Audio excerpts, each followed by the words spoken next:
Hi everyone, welcome to the YouTube channel of Chemistry Plus. In this particular video, we are going to discuss some important points about benzene. आप लोग chemistry से related कोई भी exam देने वाले हो, चाहे वो सब्जेक्टिव हो या फिर ऑब्जेक्टिव, एग्जामिनर आपसे बेंजीन से रिलेटेड क्वेश्चन जरूर पूछता है, चाहे वो मॉलिक्यूलर फॉर्मूला के बारे में पूछे या फिर बॉन्ड लाइन स्ट्रक्चर्स बना के आपसे पूछे, मतलब 3-4 बॉन्ड लाइन स्ट्रक्चर्स दी और उनमें से पूछा जाए कि बेंजीन की स्ट्रक्चर कौन सी है, या फिर कोवेलेंट बॉन्ड्स के बारे में पूछे, या फिर आपसे ये पूछा जा सकता है कि हमारे पास जो बेंजीन रिंग है उसमें जो कार्बन एटम्स प्रेजेंट है उनमें से कौन सा कार्बन क्या हाइब्रिडाइजेशन रखता है। तो आज की इस वीडियो में हम लोग बेंजीन से रिलेटेड कुछ यही इंपॉर्टेंट बातें देखने वाले हैं। तो सबसे पहले हमारे पास जो बेंजीन है वो एक ऑर्गेनिक मॉलिक्यूल है। क्या है? ऑर्गेनिक मॉलिक्यूल, जिसका मॉलिक्यूलर फॉर्मूला होता है C6H6। हमारे पास बेंजीन की रिंग टाइप स्ट्रक्चर होती है, यानी कि यहां पे एक कार्बन, हमारे पास जो 6 कार्बन है वो रिंग की फॉर्म में होंगे इस तरीके से, और अल्टरनेट पोजीशंस पर हमारे पास डबल बॉन्ड्स प्रेजेंट होते हैं ऐसे। अब देखो हमारे पास 6 कार्बन है और 6 ही हाइड्रोजन है, तो हम क्या करेंगे, हर एक कार्बन के पास एक एक हाइड्रोजन लगा देंगे। ये तो होती है हमारे पास बेंजीन की कैसे ओपन स्ट्रक्चर। अगर हम इसे बॉन्ड लाइन स्ट्रक्चर में कन्वर्ट करें तो कैसे बनेगी,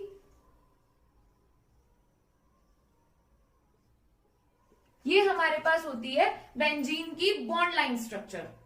अब देखो सबसे पहला क्वेश्चन तो हमसे एग्जामिनर यही पूछता है कि मॉलिक्यूलर फॉर्मूला बता दो बेंजीन का, उसके बाद हमसे स्ट्रक्चर के बारे में पूछा जाता है। अगर आपका एग्जाम ऑब्जेक्टिव है तो आपको कुछ स्ट्रक्चर्स दी जाएंगी और बोला जाएगा कि इनमें से बेंजीन की स्ट्रक्चर के बारे में बता दो, और अगर सब्जेक्टिव है तो आपको बोला जा सकता है कि आप बेंजीन की स्ट्रक्चर बना दो।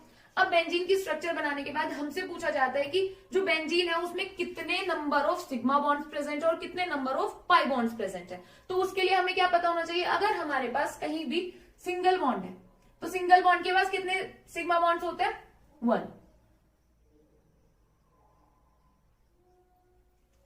सिंगल बॉन्ड है तो हम 1 सिग्मा काउंट करते हैं। वहीं अगर हमारे पास डबल बॉन्ड है तो हम 1 सिग्मा और 1 पाई काउंट करते हैं। अगर हमारे पास ट्रिपल बॉन्ड है तो हम 1 सिग्मा और 2 पाई कैलकुलेट करते हैं। ठीक है, वहां से हम लोग इस स्ट्रक्चर में कितने नंबर ऑफ सिग्मा बॉन्ड्स और कितने number of pi bonds present है वो कैलकुलेट कर लेंगे। देखो कैसे, सबसे पहले हम जब कोई भी स्ट्रक्चर देखते हैं तो उसमें सिग्मा बॉन्ड्स कैलकुलेट करते हैं। यहां सिग्मा, यहां, ये सब हमारे पास कैसे है, एक एक सिग्मा बॉन्ड रख रहे हैं, यहां भी सिग्मा सिग्मा सिग्मा। कैलकुलेट करेंगे हमारे पास टोटल कितने सिग्मा बॉन्ड्स है, 1 2 3। देखो नंबर दे दो, 1 2 3 4 5 6 7 8 9 10 11 12, यानी कि बेंजीन रिंग है 12 सिग्मा बॉन्ड्स। अब सिग्मा के बाद हम लोग पाई कैलकुलेट करते हैं। एक पाई बॉन्ड यहां, एक यहां और एक यहां, यानी कि 3 पाई बॉन्ड।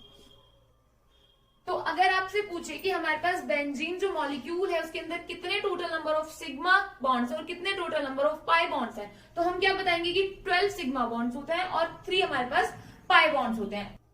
कई बार हम लोगों से क्या पूछा जाता है, ना सिग्मा बॉन्ड्स के बारे में पूछा जाता है और ना ही पाई बॉन्ड्स के बारे में। हमसे डायरेक्टली क्या बोला जाता है कि हमें किसी भी पर्टिकुलर मॉलिक्यूल के अंदर direct number of covalent bonds बता दो। तो हम लोग क्या होते हैं, कंफ्यूज हो जाते हैं कि ये कोवेलेंट बॉन्ड से सिग्मा बॉन्ड पूछ रहा है या फिर पाई बॉन्ड। तो देखो हमारे पास कोवेलेंट बॉन्ड का क्या फॉर्मूला होता है, अगर आपसे पूछा कि total number of covalent bonds बता दो,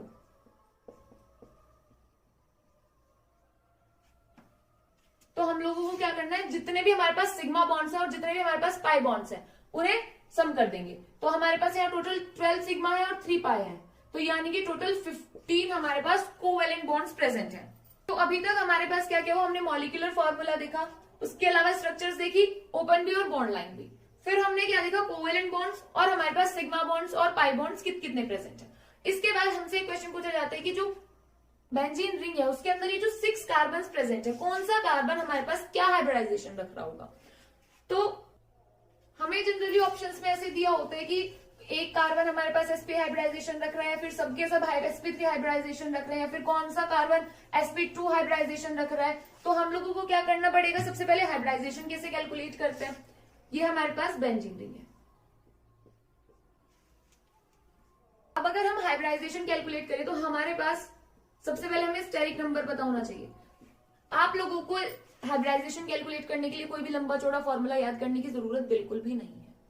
आप लोग या तो मैं डिस्क्रिप्शन में लिंक दे दूंगी, आप लोग वहां से वीडियो से जाके स्टेरिक नंबर फाइंड आउट करना और सभी तरीके की हाइब्रिडाइजेशन निकालना सीख सकते हैं। इस पर्टिकुलर मॉलिक्यूल के लिए हमारे पास स्टेरिक नंबर जब हम कैलकुलेट करेंगे तो देखो स्टेरिक नंबर क्या होता है, कोई भी पर्टिकुलर या फिर जो हमारे पास सेंट्रल एटम प्रेजेंट है उसके around total number of single bonds,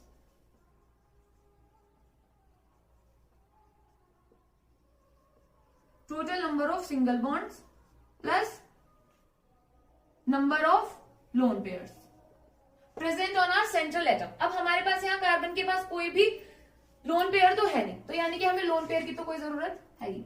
अब हमारे पास ये वाला जो कार्बन एटम है ये कितने सिंगल बॉन्ड्स फॉर्म कर रहा है, एक सिग्मा यहाँ, एक यहाँ और एक हाइड्रोजन के साथ, यानी कि टोटल 3 सिग्मा बॉन्ड्स फॉर्म कर रहा है।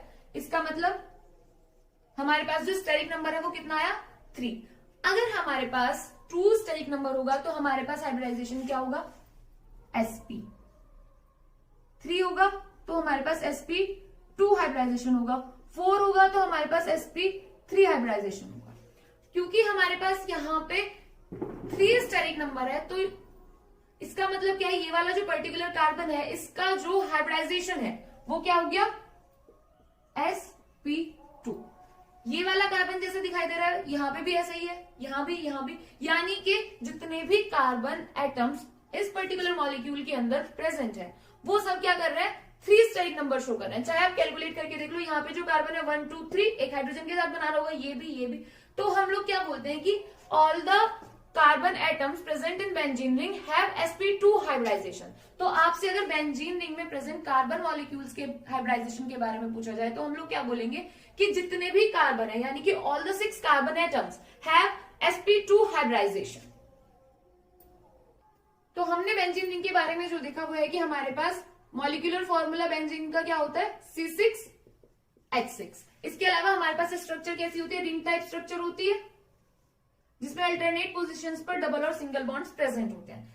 जो कार्बन एटम्स है all the 6 carbon atoms have sp2 hybridisation.